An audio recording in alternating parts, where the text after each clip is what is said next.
ரயில் படம் பார்த்துட்டு வரேன். நல்லாயிருக்கு, இயல்பாக இருக்குது. வடக்கிருந்து வந்திருக்கவங்க முதல்ல வடக்குன்னு இருந்தது. அப்புறமா நான் கூட வேறு ஏதோ அவங்கெல்லாம் பற்றி ஏதோ குறையாக சொல்லுவாங்களோ அப்படின்னு நினச்சேன். அப்படியெல்லாம் ஒன்றும் இல்லை. அவங்க வந்து நம்மளுடைய மாநிலத்தில் வந்து வேலைக்கு தேடி வர்றாங்க. அந்த வேலையை தேடி வரும்போது அவங்களுடைய வேலையை வந்து செய்கிறாங்க தவிர நம்முடைய பழப்பை நம்முடைய இதை தட்டி பறிக்கலை. நாம் வந்து அதை செய்கிறதுக்கு கௌரவ குறைச்சலாக நினைக்கிறோம். அவங்க வந்து இயல்பாக செய்கிறாங்க. இப்போ நாம் வந்து என்ன செய்கிறோம், படிச்சுட்டு இருக்கோன்ட்டு நாம் இங்கே துபாய்க்கு போனோம்னா நம்மளும் வந்து பழப்பை தேடி தான் போகிறோம். ஆக கடைசியாக ஒரு டயலாக் வருது, இந்த பூமிக்கு வந்தவங்க எல்லாருமே பழைக்கிறதுக்காக வந்திருக்கோம். அதனால் ஒருத்தர் ஆதரவு கொடுத்து அனுசரித்து போகணும் அப்படிங்கிறது ரொம்ப இயல்பாக இருக்குது படம். நல்லா எல்லோரும் குடும்பத்தோடு பார்க்கலாம். நல்லா இருக்குது. சாங்ஸ் ஒரு பாட்டு இருக்குது, ரொம்ப நல்லா இருக்குது, எமோஷனலாக இருக்குது. அந்த குடிகாரனை அவர் நடிக்கிறார், அவருடைய மனைவி, 2 பேருடைய நடிப்பு வந்து ரொம்ப இயல்பாக இருக்குது. நம்மளுடைய நாட்டில் நடக்கிற இயல்பான ஒரு நடிப்பை வெளிப்படுத்தியிருக்கு. படம் நல்லா இருக்குது. ரயில் படம் பார்த்தேன். படம் வந்து நல்ல கான்செப்ட், கண்டிப்பாக எல்லாருமே பார்க்கலாம்.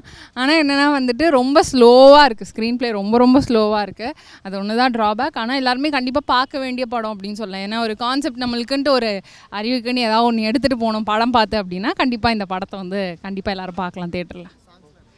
சாங்ஸ் அப்படி பெருசாக வந்துட்டு ஒத்து பார்த்து கவனிக்கிற மாதிரிலாம் சாங்ஸ் கிடையாது. பட் மியூசிக் நல்லா இருக்குது, அது ஓகே, அது நல்லா இருந்துச்சு. அதுக்கப்புறம் அந்த ஸ்க்ரீனில் வரக்கூடிய அந்த ஹிந்திக்கு வந்துட்டு தமிழ் மொழியாக்கம் செஞ்சுருக்காங்க. அது அந்தளவுக்கு கிளியராக இல்லை, அது புரியலை சரியாக அந்தளவுக்கு. அது கொஞ்சம் வேறு மாதிரி வச்சுருக்கு. படம் வந்து வடகனுங்க இங்கே வந்து பொழப்பு தேடி வராங்கல்ல, அது பற்றின படம். அதனால் இங்கே இருக்கிறவங்களுக்கு பொழப்பு பாதிக்குது. ஸோ இதை பேஸ் பண்ணி தான் படம் இருக்குது. படம் ஆனால் ரொம்ப ஒரு ஸ்லோவாக இருக்குது. கதை ஓரளவுக்கு ஓகே தான், நல்லா தான் இருக்குது. பட் ரொம்ப ஸ்லோ, ரொம்ப லேகாக இருக்குது படம். மெசேஜ் 100% கன்வே ஆகிருக்கு. ரொம்ப அருமையான ஒரு மெசேஜ், அது பக்காவாக கன்வே ஆகிற மாதிரி தான் இருக்குது. சாங்ஸ் எனக்கு தெரிஞ்சு ஒரு சாங் தான் வருது. சாங் நல்லா இருக்குது.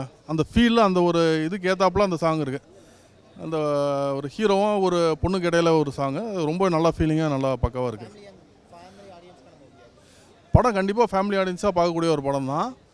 படம் வந்து ரொம்ப ஸ்லோவாக லேகாக இருக்குது. அது தவிர வந்து எந்த குறையும் வந்து படத்தில் பெருசாக இல்லை. ரயில் படம் தான் பார்த்துட்டு வந்தேன். படம் வந்துட்டு வேறு லெவலில் இருந்தது. வந்து வடக்கன்ஸ் நம்ம சொல்கிறல வடக்கன்ஸ்லிங்க வந்துட்டு நம்ம வேலையை வந்து கெடுத்துட்டாங்க அப்படின்னு சொல்கிறாங்கல்ல. ஆனால் வந்துட்டு நம்ம தமிழர்களுக்கும் நம்மளுக்கும் அங்கே ஒற்றுமையை வந்து நல்லா காமிச்சிருந்துருக்காங்க. நம்மளோட கண்ணோட்டங்களே வேறு மாதிரி காமிச்சிருக்காங்க. நம்ம இது வரைக்கும் நினச்சிருக்கோம், அவன் வந்து என்னோடய வேலையை திருடிட்டான், எனக்கு வேலை இல்லை, எனக்கு வேலை இல்லாமல் இருக்குது, அன்எம்ப்ளாய்ஸாக இருக்குது அப்படின்னு சொல்லிட்டு. ஆனால் இது அன்எம்ப்ளாய்ஸ் கிடையாது, நம்மளோட புரிதல் இல்லாதனால தான் நம்ம வந்துட்டு இன்றைக்கி அன்எம்ப்ளாய்ஸ் வேலையாக இருக்குது அவன் அப்படிங்கிறது நல்லா காமிச்சிருந்தாங்க. வேறெல்லாம் சென்டிமெண்ட்டு வேறு லெவலில் இருந்தது. அந்த படத்தை பார்த்தீங்கன்னா ஒவ்வொருத்தனோட லைஃப்பும் அப்படியே நம்ம உணர முடியுது. எவனாச்சும் வந்துட்டு நீங்கள் வந்து லைஃப் அட்வைஸ் பண்ணால் வேணா ப்ரோக்கர் மாதிரி பேசிகிட்டு இருக்கான் அப்படின்னு நம்ம சொல்லுவோம், அந்த பூமர் அங்கிள்னு சொல்லிட்டு. ஆனால் அந்த பூமரங்கள்லாம் தாண்டி ஒரு விஷயத்தை எக்ஸ்பெக்ட் பண்ண சொல்லணும் அப்படின்னா அந்த படத்தை பார்த்தா எல்லாருமே தெரிஞ்சுருவாங்க. ஃபேமிலி தான் ப்ரோ பார்க்கணும், செம்மையாக இருக்குது ப்ரோ. ஃபேமிலி பார்க்கணுன்னா நம்ம வந்து கூட இருக்கவங்களோட அருமை புரியாது இல்லைங்களா, அதை வந்து நல்லாவே காமிச்சிருப்பாங்க நம்ம கூட இருக்கவங்களோட அருமை எப்படி இருக்கும் அப்படின்னு சொல்லிட்டு. படம் ஆரம்பம் வந்து பார்த்திங்கன்னா கொஞ்சம் ஒரு நல்ல லைனாக தான் ஆரம்பித்தாங்க. ஆக்சுவலாக ஒரு வடக்கன் இங்கே வரான், வந்ததுக்கப்புறம் நம்மளோட வேலைகளெல்லாம் அவன் தட்டி பறிக்கிறான் அப்படின்ற மாதிரி ஆரம்பித்த ஒரு படம். அதுக்கப்புறம் இது பர்சனலாக ஒரு ஃபேமிலிக்குள்ளே நடக்கிற மாதிரி ஒரு ஸ்டோரியாக கொண்டு போயிட்டாங்க. இவங்க தெரில டேரக்டர் வந்து எதை பேஸ் பண்ணி இந்த மாதிரி ஒரு கதையை எடுத்தாருன்னு தெரில. அப்படியே கம்ப்ளீட்டாக வந்து பிஜேபிக்காக இந்த படத்தை எடுத்தாரா என்னென்னு தெரியல. ஃபுல்லாக வடக்கனுக்கு சப்போர்ட் பண்ணுற மாதிரி ஒரு படத்தை எடுத்து வச்சுருக்காங்க. நீங்கள் இந்த அயோத்தி படத்தோட இதை கம்பேர் பண்ணாதீங்க இதை செஞ்சு. அது வேறு, அது வந்து பர்சனலாக நம்ம ஒரு சீன் பார்க்கும்போது நமக்கு கனெக்ட் ஆகும். நமக்கு ஐயோ இந்த குடும்பம் எப்படியாவது அங்கே போயிடாதா அப்படின்ற மாதிரி நம்ம யோசிப்போம். இதில் வந்து ஒரு சீன் கூட நமக்கு டச்சிங்காகவே இருக்காது. ஆக்சுவலாக ஏதாவது ஒரு சீனாவது நமக்கு பர்சனலாக கனெக்ட் ஆனால் தான் நம்ம வந்து சரி பாவம்பா அப்படின்னு தோணும். அது பாட்டு போயிட்டுருக்கோம், நம்ம பாட்டு பார்த்துட்டு இருக்கோம் அப்படின்ற மாதிரி இருக்கும். ஃபஸ்ட் ஹாஃப் வரைக்கும் கூட அப்படியே உருட்டி எடுத்தாங்க படத்தை. செகண்ட் ஹாஃப்க்கு மேலே பார்த்தீங்கன்னா என்ன பண்ணுறதுன்னு தெரியல. இவங்க ஒரு காலவருக்கு வந்து ஒரு பேய் படம் மாதிரி காமிக்க ஆரம்பிச்சிட்டாங்க. அடுத்த காலவருக்கு வந்து பார்த்தா அவன் பாடியை வந்து ஊர் மக்களே சேர்ந்து எடுக்குது. ஊர் மக்கள் எடுக்கிற அளவுக்கு அவன் என்ன சாதனை பண்ணான்றது தெரியல, ஊர் மக்கள் எடுக்குது அப்படிங்கிறாங்க.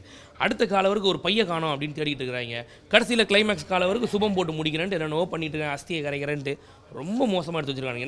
எந்த இந்த படத்தை இதுக்காகவாவது பார்க்கலாம் அப்படின்ற மாதிரி இல்லை. கிளைமேக்ஸில் ஒரு பாட்டு நல்லாயிருக்கும், ஆனால் அந்த டைமில் நம்ம பொறுமையை இழந்திருப்போம். நம்ம ஆக்சுவலாக டேய் முடிங்கடா படத்தை அப்படின்ற நிலைமையில் இருப்போம். நம்ம என்ன கான்செப்டில் எடுத்தாங்க இந்த படத்தைன்றது சுத்தமாக தெரியல. ஆனால் உண்மையிலே நல்லா எடுக்க வேண்டிய ஒரு படம் தான். ஒரு வடக்கன் இங்கே வரான், எப்படி வேணால் எடுத்துருக்கலாம். அவன் நம்ம வேலையை தட்டி பறிக்கிறான் அப்படின்ற மாதிரியும் எடுத்துருக்கலாம். இல்லை வரவன் வந்து பார்த்தா அவனும் வயிற்று பழப்புக்கு தான் வரான் அப்படின்ற மாதிரியும் எடுத்துருக்கலாம். அதெல்லாம் விட்டுட்டு ஒரு பர்சனலாக இவங்க அப்படியே அந்த அயோத்தி படத்தை அப்படியே காப்பி அடிக்கிற மாதிரி ஏதோ ஒரு கான்செப்டில் கொண்டு போனாங்க. ரொம்ப மோசம் ஒரு படம். ரயில் ஒரு கருத்துள்ள படம், நல்லா இருக்குது படம். ஆக்சுவலாக அருமையாக இருக்குது. நீங்கள் கண்டிப்பாக எல்லோரும் பார்க்கணும். ஸோ நான் வந்து இப்போ உள்ள படங்களில் வந்துட்டு நீங்கள் ஏன் வந்துட்டு ஒழுங்காக பண்ணலை, நீங்கள் ஏன் வந்துட்டு இதாக பண்ணலை அப்படின்லாம் நான் சொல்ல மாட்டேன். ஓரளவுக்கு அவருக்கு என்ன கொடுத்துருக்காங்களோ, அந்த கதைகளை என்ன கொடுத்துருக்காங்களோ அதை கரெக்டாக பண்ணியிருக்காங்க ஆக்சுவலாக. அண்ட் மோரோவர் வந்துட்டு வடக்கனோ தெற்கனோ அந்த ஒரு கதையில் நல்லா புரிய வச்சுருக்காங்க. நம்ம வந்து துபாய் போய் வேலை பார்த்தாலோ, நம்ம செத்தாலோ, யார் அனாதை பண்ணாமல் நினச்சாலோ அதே மாதிரி தான் இங்கேயுமே அவனுமே கஷ்டப்பட்டு புள்ளக்குட்டியை விட்டு தான் வந்து பண்ணியிருக்கான். அந்த ஒரு கருத்தை வந்துட்டு இங்கே வந்துட்டு அவ்வளோ அழகாக புரிய வச்சுருக்காங்க. தான் குடும்பத்தில் ஒருத்தனா தன்னை ஒரு இதாக வந்துட்டு நம்ம கிரியேட் பண்ணும்போது இந்த ஒரு கண்டென்ட் வந்து நல்ல ஒரு அருமையான ஒரு கண்டென்ட்டாக இருக்குது. அண்ட் மோரோவர் சாங்ஸ் எல்லாமே அவ்வளோ அருமையாக இருந்துச்சு. செகண்ட் ஹாஃபில் வந்துட்டு அவள் இறந்த உடனே அனாதை படம், என்னங்க யாருமே அனாதை படம் இல்லைன்றீங்க, அப்போ ஊரே கூடி அவனை வந்து அடக்கம் பண்ணும்போது உண்மையிலே அது இது ரொம்ப ஒரு ரியலிஸ்டிக்காக இருந்துச்சு. யாருமே வந்து ரொம்ப ஆக்ட் பண்ணலை படத்தில், எல்லாருமே வந்து நல்ல ஒரு இம்பாக்ட் கொடுத்துருக்காங்கன்னு சொல்லலாம். நல்லா இருக்குது படம், ஆக்சுவலி அருமையாக இருக்குது.